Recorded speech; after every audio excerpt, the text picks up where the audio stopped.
Assalamualaikum warahmatullahi wabarakatuh. Salam cerdas Indonesia. Pada kesempatan hari ini saya kedatangan tamu saya. Kebetulan tamu saya ini adalah seorang ibu rumah tangga yang punya pilihan beberapa hal tentang apa yang harus dilakukannya. Dan saat ini dia memilih menjadi ibu rumah tangga dengan mengorbankan banyak hal. Ya, nanti kita akan gali lebih banyak alasan beliau kenapa dia sampai memilih hanya menjadi ibu rumah tangga dibandingkan memilih karirnya di dunia yang lain. Ya, sebelumnya kita perkenalkan diri dulu. Silakan Mbak, perkenalkan diri dulu. Terus tidak ada salahnya menceritakan background dunia pendidikannya seperti apa, dulu sekolah di mana, terus kuliah di mana, mengambil jurusan apa, dan sebagainya dan sebagainya. Silakan. Assalamualaikum warahmatullahi wabarakatuh. Waalaikumsalam. Nama saya Vita Amelia Kataria, usia saya sekarang 24 tahun. Background pendidikan saya, pendidikan terakhirnya S1 Fisika 4 angkatan 2013. Dari kampus Universitas Pajajaran. Universitas Pajajaran, bukan universitas yang abal-abal, tapi Universitas Pajajaran, sehingga dia memilih hanya menjadi ibu rumah tangga dibandingkan meniti karirnya. Kita nanti lihat alasannya seperti apa ya. Oke, setelah lulus dari Universitas Pajajaran, pilihan pekerjaan apa yang saat itu kamu mendapatkan tawaran dari beberapa pihak? Kan waktu itu baru usul terus mendaftar sana sini, sempat pernah jadi outsourcing. Itu tugasnya waktu itu di PLN, tapi waktu itu hanya bertahan 11 hari karena habis itu meneruskan untuk mengabdi di pelosok. Nah, pada saat yang bersamaan itu juga ada panggilan menjadi editor buku mata pelajaran penerbit di Bandung. Itu sih. Setelah resign atau keluar dari PLN, otomatis tadi menjadi apa di buku, di penerbit Itu panggilan untuk interview, cuman dari ambil ya. Dan pada akhirnya mengambil Untuk di pelosok. Di pelosok itu di dalam sebuah lembaga apa? Itu ada program namanya Tatar Nusantara dari Tatar Nusantara. Yang melaksanakan itu dari sekolah relawan. Sekolah Relawan Nusantara. Enggak, Sekolah relawan aja. Sekolah relawan itu kira-kira gambarannya seperti apa? Itu seperti lembaga sosial yang seperti apa atau gimana? Sekolah relawan itu sebenarnya lembaga sosial, lembaga kemanusiaan yang memang namanya sekolah relawan gitu. Jadi mereka punya beberapa program, salah satunya adalah Tatar Nusantara. Jadi itu mengirim relawan ke pelosok untuk mengabdikan diri sana untuk menjadi community development. Jadi apa ya, pengembangan masyarakat, pendampingan masyarakat. Apakah setiap orang bisa secara otomatis atau bisa masuk ke menjadi tenaga relawan Nusantara di situ? Kalau untuk yang Ada seleksi program, khusus kah? kalau yang program Tatar Nusantara ada seleksinya. Jadi Kira-kira seleksinya apa? Kalau kemarin tuh kita seleksinya ada ngisi form online, terus formulir online, ya, terus ada interview juga, terus abis itu diseleksi terpilih 8 orang di seluruh Indonesia. Iya. Berarti lingkupnya tidak hanya di Provinsi Lampung aja, tetapi di seluruh Indonesia. Dari sekian banyak peserta pendaftar, ternyata yang diambil hanya 8 orang. Atau memang kuotanya diperuntukkan hanya untuk 8 orang? Sebenarnya kuotanya itu kalau nggak salah ada 10 kalau nggak salah ya waktu itu. Cuma yang memenuhi kriteria diambil 8. Hanya 8 orang. Jadi biarpun yang kuotanya banyak, tetapi kalau tidak memenuhi kriteria nggak akan bisa masuk ke situ. Oke. Setelah kamu masuk situ, otomatis dong kamu ditugaskan, ada tugas tertentu. Apakah 8 orang ini ditugaskan hal yang sama di tempat yang berbeda atau di bidang-bidang yang berbeda? Kan kita secara umum itu tugasnya untuk pendampingan masyarakat. Yang lebih spesifiknya itu ketika kita ada di sana. Misal daerah ini butuh pendampingan untuk ini, berarti kita harus ngikutin itu gitu. Jadi tiap orang bisa aja berbeda tergantung dari daerahnya. Tapi yang pasti di pelosok. Iya. Standar pelosok ini banyak ya guys. Bisa jadi pelosoknya tuh jauh dari hiruk pikuk perkotaan, bahkan sinyal internet pun tidak ada. Dengan kata lain, televisi pun mungkin sinyalnya nggak bisa dijangkau dengan baik. Standar pelosok yang dimaksud oleh Mbak Vita ini seperti apa? Kalau saya nggak tahu kalau dari standar sekolah relawannya ya, cuma kalau dari tempat yang saya tempati itu memang dia waktu itu listrik belum masuk. Jadi memang nggak ada listrik? Enggak, kalaupun pakai listrik itu dari diesel. Oh. Jadi bukan dari listrik yang PLN kayak kita ya. Terus udah itu sinyal juga parah banget. Jadi kalau kita waktu itu kalau mau nyari sinyal bisa sampai ke bukit. Jadi tadinya tuh ada yang lebih rendah, cuma lama-kelamaan sinyal di situ hilang. Jadi kita kalau mau nyari sinyal tuh ke bukit. Oke, jadi guys kalau mau jualan sinyal laku, pilih tempat yang pelosok. Pasti jualan sinyalnya laku ya. Terus udah itu aksesnya juga ke sana sulit ya, bisa dibilang sulit karena kita dari Kupang itu bisa perjalanan sekitar lebih dari 5 jam. Sebentar, waktu itu ditempatkan di daerah mana? Di Dusun Oewe, Desa Mauleun, Kecamatan Amanuba Timur, Kabupaten Timur Tengah Selatan, Nusa Tenggara Timur. Oh, di Nusa Tenggara Timur atau di NTT, ya. Berapa lama di situ? 1 tahun. Kira-kira selama 1 tahun, kita kan bergabung, bergaul, berteman dengan lingkungan penduduk yang sebenarnya tidak kita kenal sebelumnya, ya. Kira-kira dari mulai tinggal di kota yang dengan fasilitas yang serba ada, kemudian tinggal di situ, perbedaan yang mencolok apa yang perubahan dari diri pribadi kita? Kira-kira ada perbedaan mencolok apa? Tadinya saya begini kok tiba-tiba saya dihadapkan dengan kondisi yang seperti ini. Apakah memang sebelumnya sudah ada persiapan dari lembaga memberi persiapan atau apa seperti misalnya pembekalan atau seperti apa? Apa memang pemikirannya pengen larinya ke arah tempat yang seperti itu gitu loh? Sebenarnya Motif awalnya. Oh ya, motif awalnya jadi gini. Ini mungkin ceritanya dari biar runut dari ini yang pertama kali kenapa sih pengen di pelosok gitu. Kalau misalnya kan tadi tuh ditanya nih emang mau di situ kan bagaimana? Sebenarnya dulu itu tahun 2011 atau 2012 saya lupa sekitar tahun segitu. Waktu saya ulang tahun ibu saya itu ngasih buku. Judulnya itu Indonesia Mengajar. Pasti teman-teman udah tahu banget Indonesia Mengajarnya itu udah terkenal banget. Nah, terus baca nih buku tentang Indonesia Mengajar.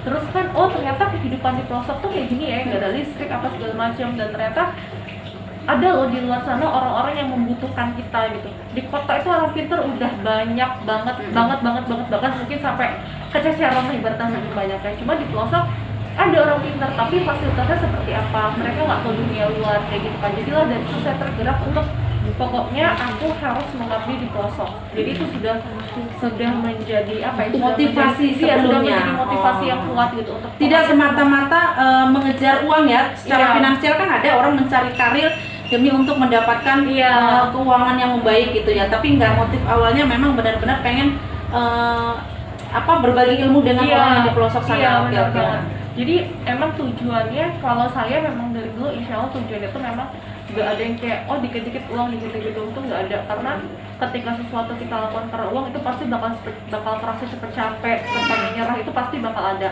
gitu. Jadi tujuan utamanya memang benar-benar aku tuh mau berguna buat sesama nih, buat masyarakat, buat negeri ini gitu. Jadi apa sih yang udah kita lakukan? Karena kalau ngelihat nggak bisa kita serahkan semuanya tuh ke pemerintah. Kita tuh harus ada langkah-langkah yang kita harus ambil gitu ya. Tapi lembaga ini memang murni swasta. Swasta Ya. Tidak ada campur tangan pemerintah. Enggak. Oke.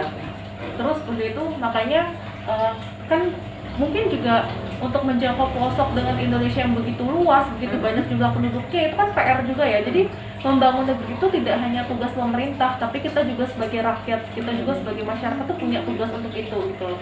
Kita juga punya tugas untuk menolong sesama.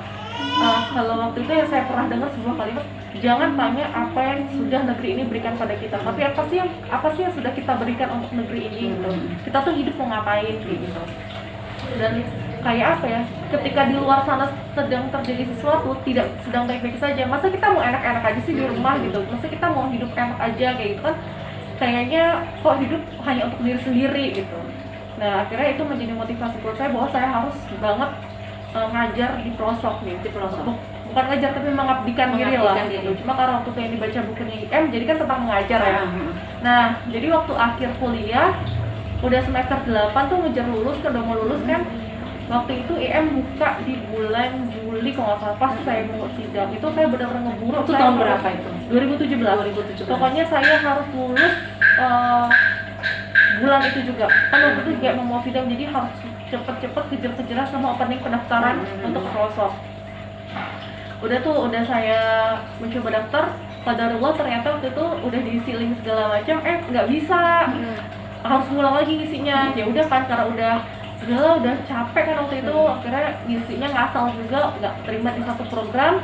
pada alhamdulillahnya ada program lain yang dibuka yang dari Tata Nusantara ini, akhirnya langsung daftar, begitu tahu langsung daftar, udah terus proses selanjutnya dan alhamdulillah keterima. Sebenarnya berarti sebelum masuk ke Tata Nusantara, Vita ini sudah punya keinginan pengen mengajar di Indonesia Mengajar.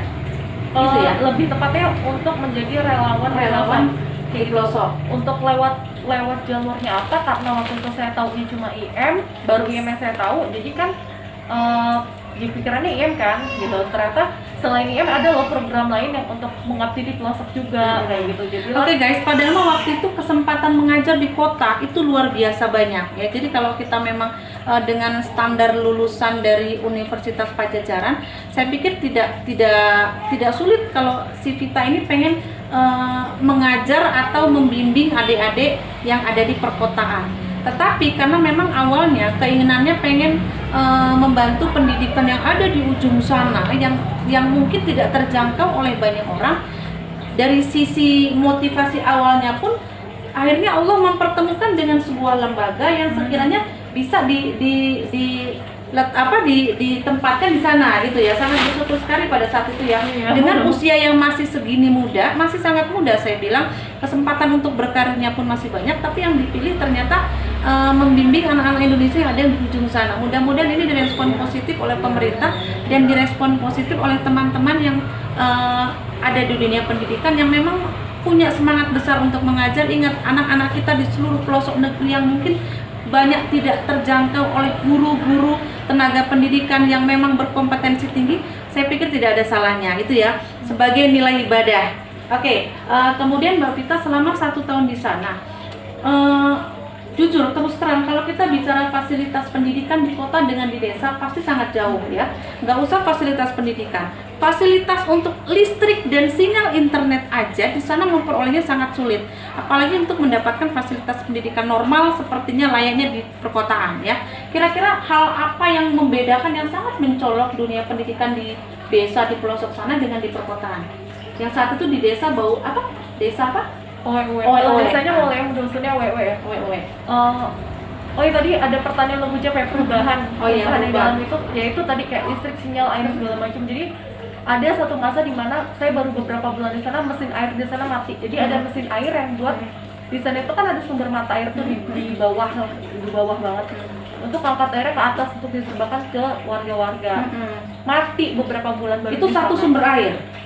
Cuman cuma satu sumber air. Jadi tuh ntar diangkat ke atas, ternyata tuh mati. Jadi kita nggak bisa ngambil air di rumah sekarang. Biasanya ada masak keran, ada yang atau ngambil airnya lebih dekat. Sekarang tuh pada saat itu nggak bisa. Jadi kita tuh ngambil airnya bener-bener ke bawah. Jadi kan itu daerahnya perbukitan, itu kan memang tinggalnya di bukit contohnya. Jadi untuk pertama kalinya saya ngambil air langsung ke kali. Terus karena bukan ngambil air sih, tapi lebih tepatnya mandi waktu itu. Terus dia tuh setelah nyuci baju juga, jadi kita berangkat tuh bawa baju kotor, berangkat kan bawa baju basah yang emang berat banget kan, yang emang berat banget. Ya udah, jadi sambil mendaki, terus udah tuh kalau di sana itu untuk membedakan, bukan membedakan, tapi untuk memisahkan antara kebun satu dengan kebun yang lain, punya orang nih beda, ini sama ini beda kepemilikan. Itu tuh ada pagar dari kayu-kayu gitu, jadi kita sambil loncat-loncat juga di situ harus gini. Banyak lah pengalaman nih, banyak banget perbedaannya gitu. Itu yang tidak ditemukan di perkotaan. Iya, terus kalau di perkotaan lompat pagar orang diteriakin.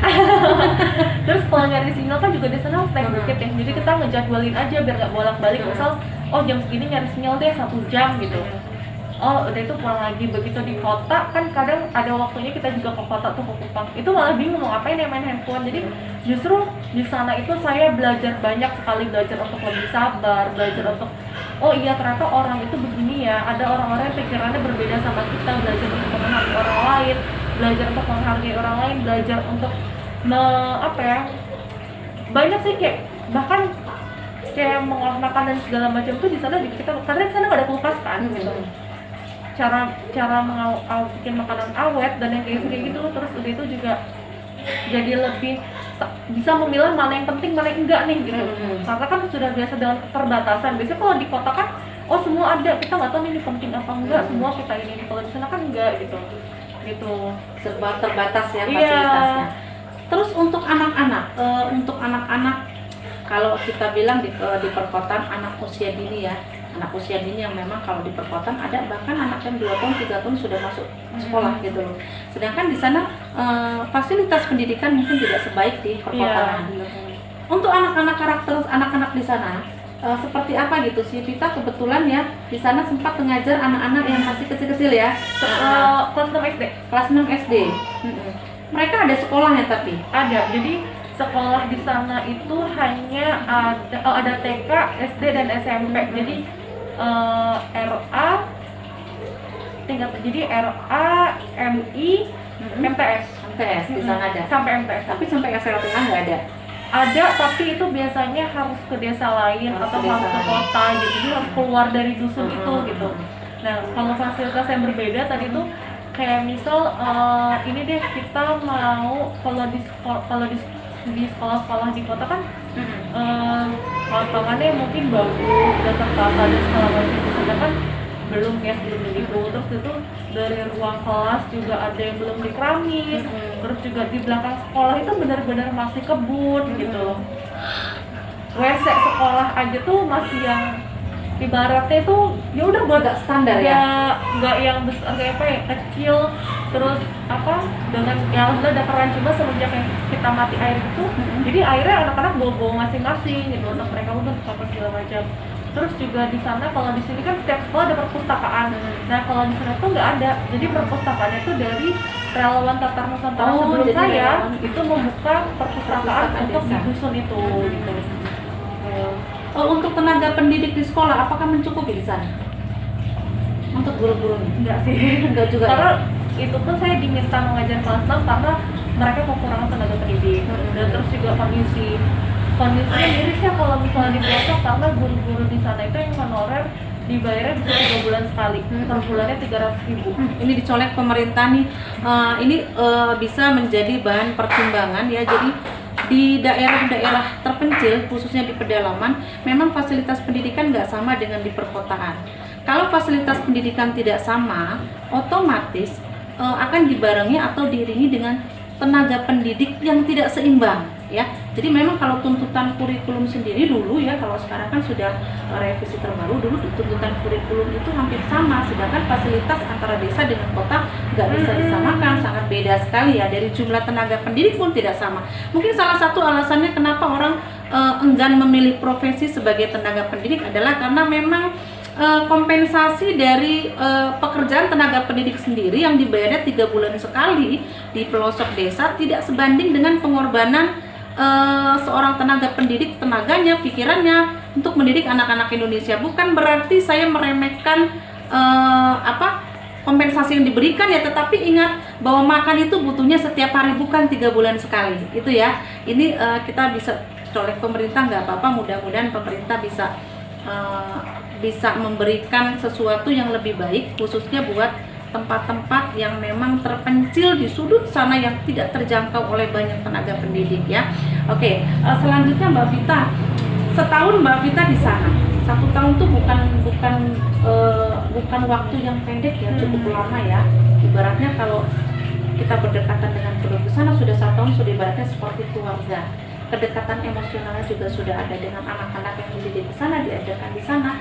Kira-kira apa sih bedanya karakter anak-anak desa di sana dengan perkotaan? Kalau di perkotaan jujur aja, anak mungkin sudah terbiasa dengan gadget, ya. Apa-apa sudah hubungannya dengan gadget. Kalau di sana seperti jauh dari gadget, nggak usah mikirin gadget, sinyal pun sulit ditemukan di sana ya. Kira-kira yang membedakan karakter anak-anak di pedesaan sana dengan di perkotaan seperti apa?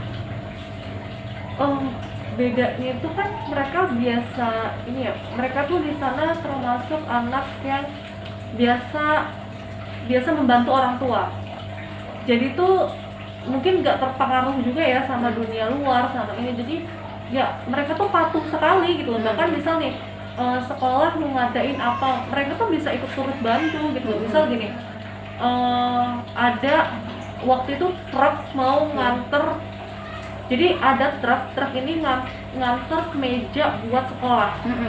Truknya nyangkut di bawah, karena kan kita lewat sungai gitu, karena belum ada jembatan ya. Jadi sungai, dan itu kalau udah hujan kan banjir sungainya. Jadi kadang kalau motor harus nunggu dulu, atau misal digotong.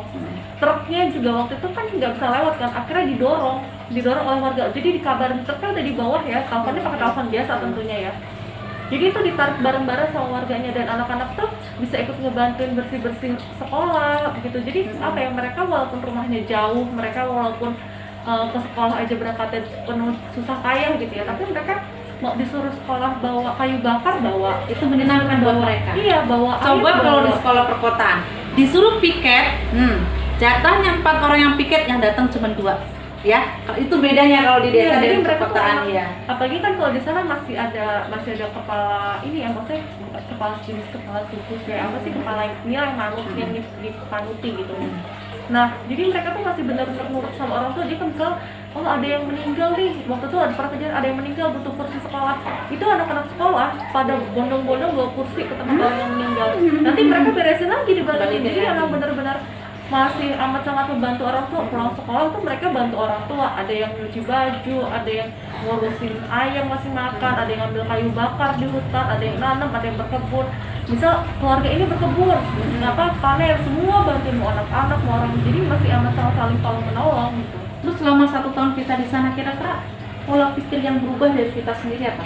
Banyak sekali ya, terutama hal yang terbesarnya itu ketika saya mulai berpikir apa itu tujuan hidup gitu. Jadi yang amat sangat berubah pada saat itu tuh kan, jadi di sana itu jalur cuma ada 1 jalan kecil gitu di jalan utamanya. Terus saya duduk di situ, saya merenung, ini mimpi terbesar saya sudah terwujud nih, saya udah kosong.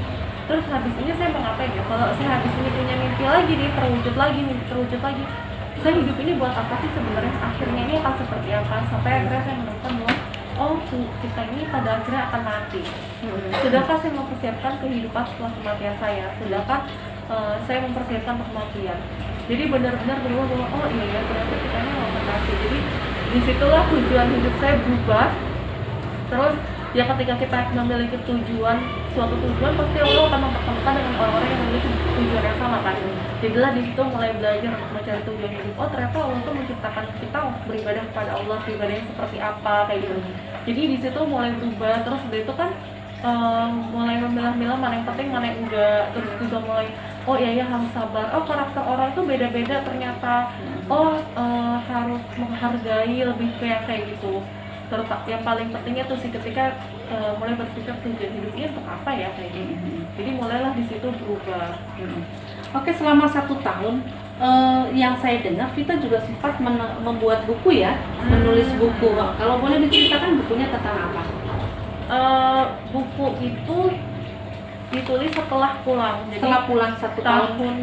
Ya setelah pulang dari situ, terus kita ada project tuh dari yang dari lembaga itu bikin project untuk menulis buku, cerita pengalaman kita sama foto di sana. Jadi kita disuruh ngirim tulisan, ya udah kita tulis, terus alhamdulillah tuh jadi buku, Jadi sebuah buku. Ya. Dan sekarang kita memilih menjadi ibu rumah tangga dibandingkan mengejar karirnya gitu loh. Kira-kira pertimbangannya apa? Sebenarnya ini itu udah ada di pikiran saya semenjak kuliah. Kuliah itu kan saya aktif di organisasi, terus juga asisten laboratorium, kepanitiaan, komunitas, di kampus juga kan ada tugas-tugas dan segala macam. Jadi banyak banget kegiatan tuh, padat banget, bisa dari pagi sampai malam atau tengah malam atau bahkan pagi lagi tuh, terlalu banyak kegiatannya. Jadi waktu itu saya berpikir gini, ketika urusan saya, tanggung jawab saya di kampus, baik itu sebagai seorang organisator, sebagai yang mengurus komunitas, sebagai asisten laboratorium, sebagai pernah juga guru ajar privat di sana gitu, semua aja saya lakuin sendiri. Dan artinya tugas saya itu maunya selesai sendiri, beres gitu. Gimana ketika nanti saya punya anak, masa anak saya mau diurus orang? Untuk urusan yang duniawi deh, yang itu tuh gak diwongati, kecuali pertanggungjawaban yang itu aja saya ngurusnya sebegitunya gitu, sampai bisa kayak gitu, sampai setiap semester bisa sakit gitu. Akhir-akhir masa untuk urusan ketika punya anak saya mau diurus orang? Kan yang belajar saya, yang kuliah saya, yang baca buku saya, yang ikut seminar parenting saya, yang nonton kajian saya. Masa anak saya diurus sama orang yang kita nggak tahu backgroundnya seperti apa, dia punya ilmunya atau enggak, yang punya tujuan hidup kan saya gitu loh. Jadi ya kayak gitu sih. Jadi kenapa saya memilih untuk saya mau ngurus anak saya sendiri. Oke. Itu alasan Vita ini memilih menjaga anaknya sendiri daripada mengejar karirnya. Tidak ada salahnya teman-teman, nggak ada salahnya guys ya, karena kenapa, hidup ini memang penuh pilihan. Jadi apapun yang kita pilih itu harus kita pertanggungjawabkan. Dan sekarang beliau memilih menjaga anaknya dibandingkan mengejar karir, punya alasan, dan tadi alasannya sudah disampaikan. Saya kira mungkin ada beberapa teman yang terinspirasi di sana, di luar sana, masih muda tapi tidak mau mengejar karir dengan background pendidikan yang sangat baik, saya bilang, dan aktivis pula, bisa ini bisa itu, banyak keahliannya, bahkan memang dia termasuk dari penulis karena adiknya pun seorang penulis gitu, tapi tidak mau mengejar karir hanya demi menjaga anaknya. Bukan berarti tidak butuh uang, bukan berarti tidak ingin memperbaiki perekonomian keluarga, tapi memang ada sesuatu hal yang memang benar-benar dijaga, dan itu harus dia pertanggungjawabkan sama Allah ya gitu ya. Kira-kira demikian Mbak ya. Mudah-mudahan obrolan kali ini sangat bermanfaat buat orang banyak, menginspirasi banyak orang, dan ini adalah salah satu alumni dari SMA YP Unila Bandar Lampung. Ya, ini adalah salah satu alumni SMA YP Unila Bandar Lampung. Alumni tahun berapa? Lulus 2013. Ya, alumni tahun 2013. Mudah-mudahan teman-temannya nanti bisa menyaksikan kiprah teman kamu yang di sini. Oke, terima kasih Vita atas obrolannya, atas berbagi ceritanya. Mudah-mudahan bermanfaat dan menginspirasi banyak orang. Saya akhiri obrolan ini dengan Assalamualaikum warahmatullahi wabarakatuh. Salam cerdas Indonesia.